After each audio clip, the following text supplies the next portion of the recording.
Bonjour, bonsoir, assalamu alaikum. On va faire un micro-trottoir et on va aller demander aux gens ce qu'ils pensent de la tromperie. On va aussi leur donner un scénario. On va leur demander par exemple si vous prenez leur petit ami ou bien leur mari ou bien leur femme en train de les tromper. Donc on va leur demander ce qu'ils vont faire. On va leur demander leur réaction. Vous voyez? Donc allons-y et j'espère que vous allez aimer la vidéo. Merci beaucoup.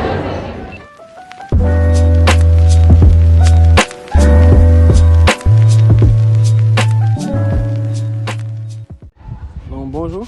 Bonjour. Bonjour, comment vous vous appelez? Benoît. Benoît. Et vous? Et moi, Rémi. Rémi. Donc, Benoît, qu'est-ce que vous pensez de la tromperie?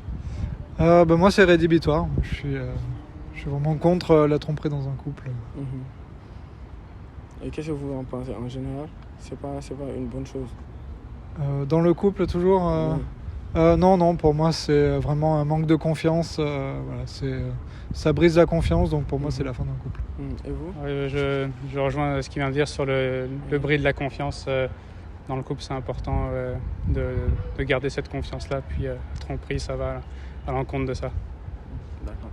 Et maintenant, si vous imaginez, vous surprenez votre meuf ou bien votre femme en train de vous tromper, qu'est-ce que vous ferez? C'est une bonne question. Oui. Là comme ça m'est jamais arrivé, mais là comme ça, je dirais que je mettrais fin instantanément au couple. D'accord. Vous mettez fin? Ouais, dans la théorie. D'accord. Et vous? Moi, je pense que ça irait dans la même direction, mettre fin à la relation.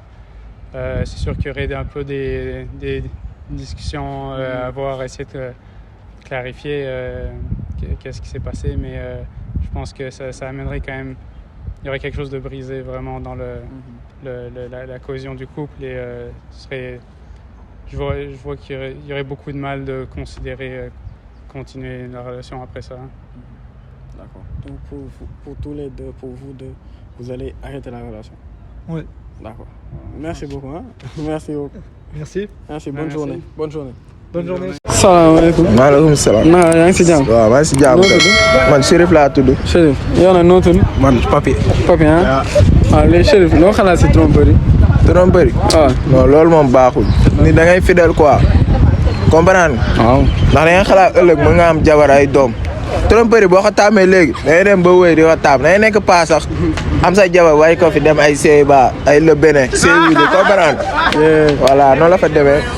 kon nga si xalaat quoi. waaw loolu laa si xalaat. yow nag loo si xalaat? Tromperie pour moi c'est normal. c'est normal. waaw c'est normal pour góor parce que góor boo demee am ñoo xam seen papa yi ñaari jabar lañ am ñetti jabar ñoo dañoo tromperie seen yaay moo tax tromperie c'est normal pour góor mais c'est pas normal pour jigéen. waaw loolu nga xalaat quoi. léegi yow tey jii nii. soo bettoon sa jabar wala sa benn gel mu lay trompé nii. waaw.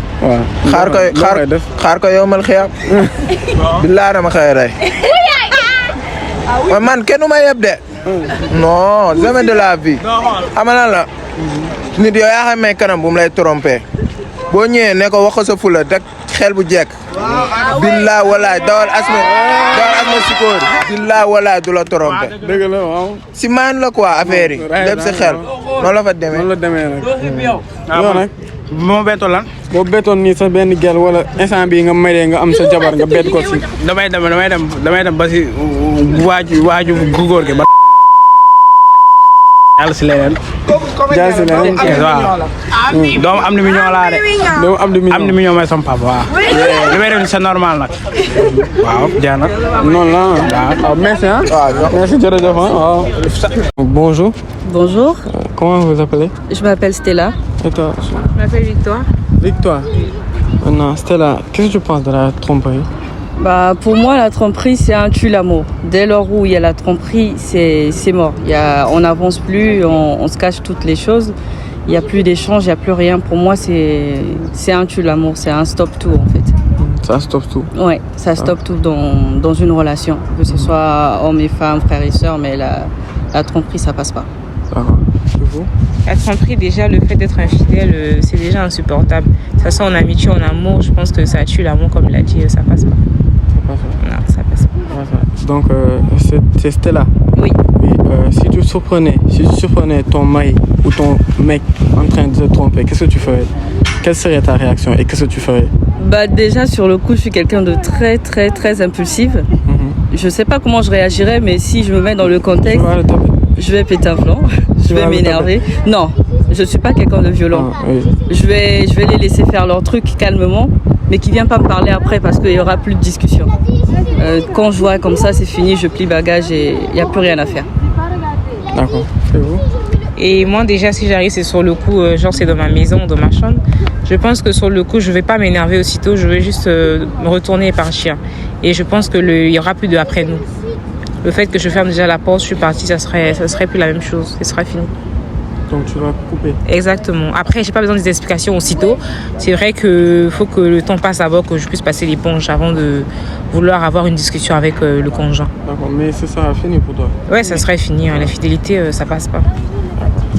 Donc merci beaucoup. Hein. Je vous en prie. Merci beaucoup. Bonne journée. Merci. Assalamu alaikum. Alaikum salam. Comment vous vous appelez? Mohamed Sy. Et toi? Mamadou Danfara. Non, toi, Mohamed Sy, qu'est-ce que vous pensez de la tromperie? ngay wax tam bu garaaw. Tromperie. maanaam loolu.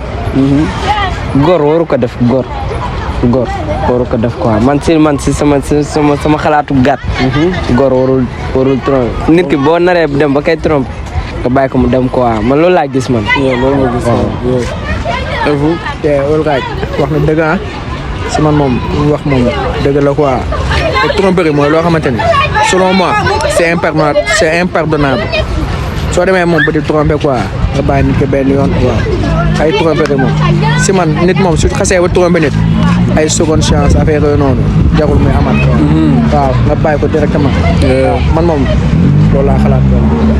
Maintenant, si tu venais à surprendre ta meuf en train de te tromper, qu'est-ce que tu ferais? ñu xool ku nekk xool yoonam rek. te xam ne waaw diggante boobu moom du mënati nekk mais aw ma damay wax. aw ma quoi waaw aw ma mais maa ngi casting daal maa ngi casting. waaw maa ngi xool. waaw loolu. instant bi moom yoru ma. Mais su amoon.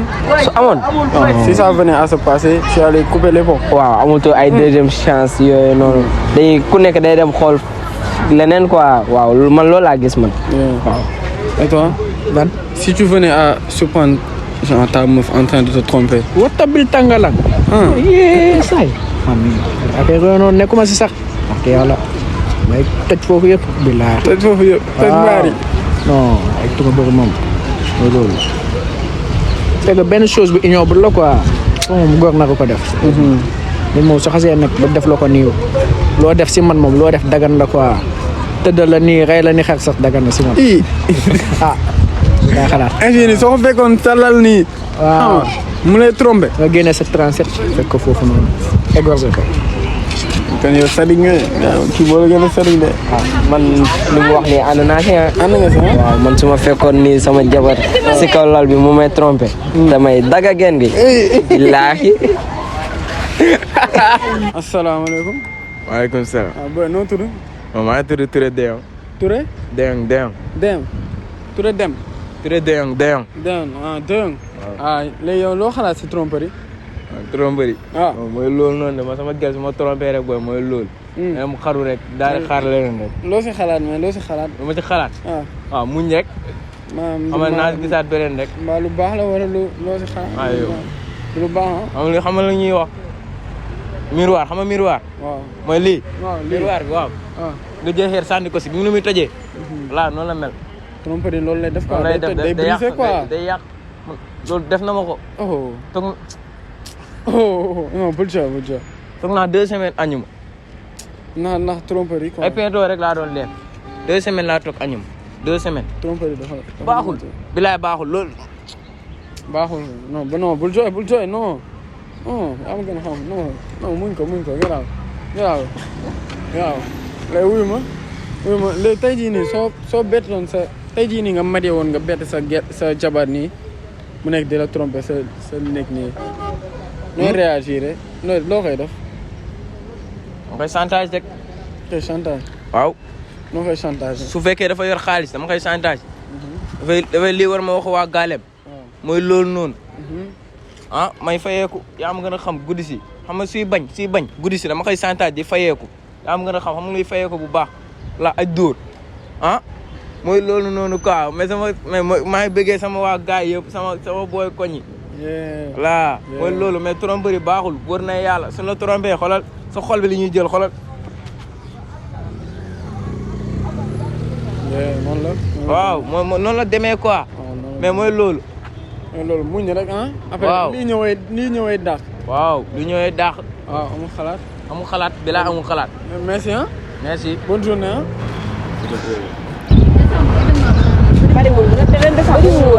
Asalaamaaleykum. Waaleykum salaam. Ça va? Si jàmm. En fait, on fait un micro-trottoir. Ok. Et on voulait juste vous poser quelques questions. C'est quoi le sujet? La tromperie. C'est possible. Oui, c'est bon. Donc voilà quand même. Hello. Tu t'appelles comment? Juliette. Et toi? Amina. Amina. Et toi? Mamita. Mamita. Maintenant, je vais commencer par qui? Juliette. Juliette. Et pourquoi moi? D'accord. Donc Juliette, qu'est-ce que tu penses de la tromperie? Le mauvais. Le mauvais. Le bon lu xale yi tàmm bul ma xool xale yi dañuy tromper mais tromper pourquoi si tu n'aimes plus la personne autant le quitter au lieu de le tromper. C'est mon avis personnellement. Je ne trompe pas mon mec. My eyes, je ne trompe pas. Donc du coup. Elle en est pas sûre, hein? Es-tu sérieuse là? Non, actuellement, je suis en train de faire ma tête seulement. Hein. Moi, je vous ai dit le nom de mon mec. Moi, je trompe pas. Il s'appelle comment? Ice. Hein? My Ice. Ice. Ice. Il va se reconnaître. Ice. Wow. My Ice. Ice. Quoi? Surnom. C'est ton surnom? C'est son surnom, oui. D'accord, Ice. Et toi? Qu'est-ce que tu penses de la... Ah, j'en dis la même chose, hein. J'en dis la même chose. J'en passe, j'en dis la même chose. ñoom trompé nañ ko trompé. Voilà. C'est pas drôle. Non, ñam na xam na lu trompé donc bravo.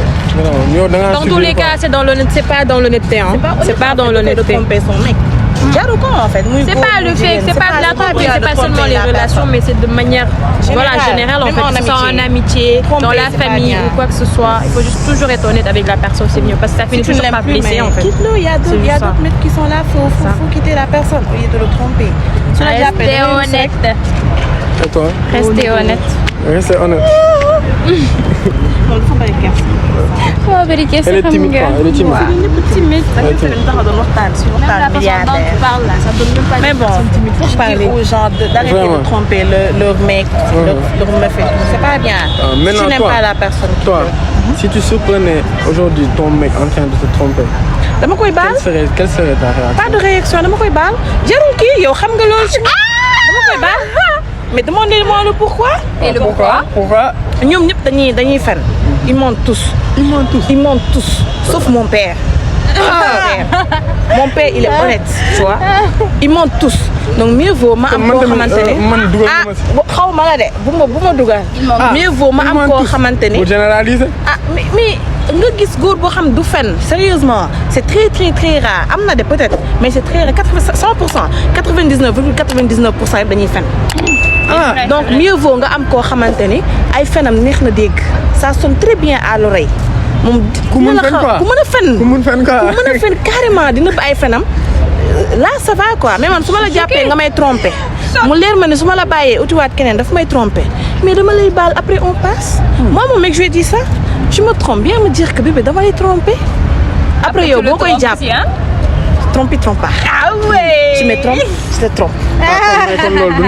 Non, mais genre, c'est du ma def loolu franchement. Mais bon, man ki ma nekkal boog wóolu naa ko à un point que xam naa ni buñ ma yeewoon ci xaaju guddi ne ma mi ngi lay tromper non dama naan da ngay fen quoi ngeen baal ma si terme. Je vais dire que c'est pas vrai parce que xam naa que je le connais maak moom yàgg nañ 5 ans d'amitié 2 ans de relation donc c'est pas di loolu quoi. Du coup je fais confiance mais pour jigéen ñi nga xamante ne bu ñu leen tromper ñu bàyyi arrêtez-moi ça da ngay génnaat ak keneen mu tromper waat la temps bi dafa gàtt quoi. Kii ngay conseillé ko. Non moom yàgg na dégg loolu ci ma.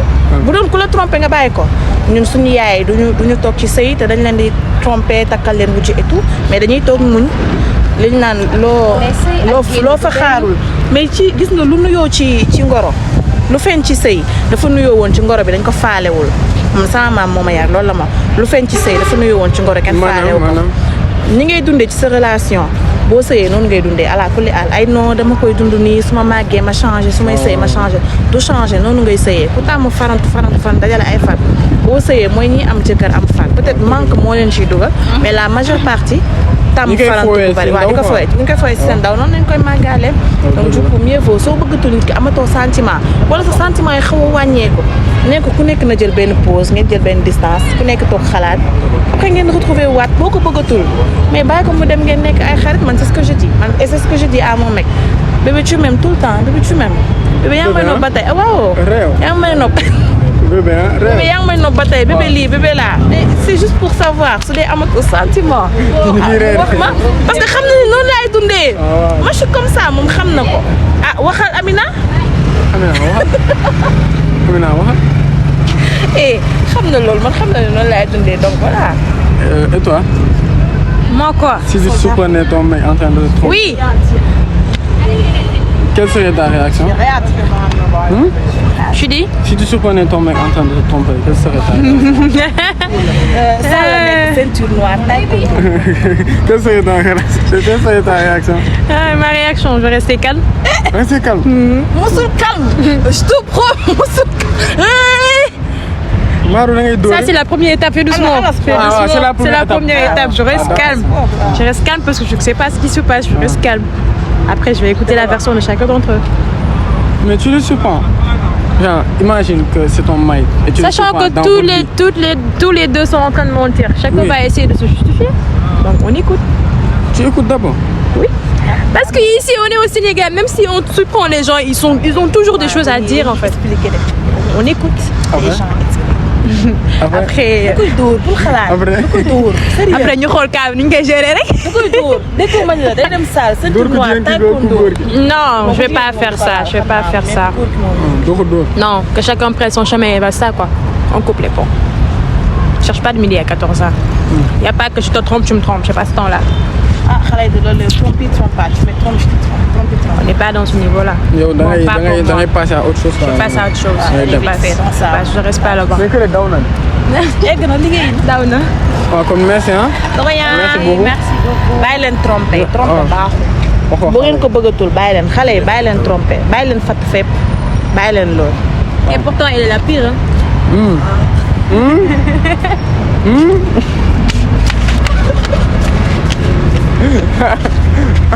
Kon yow waxoo ñu lépp de.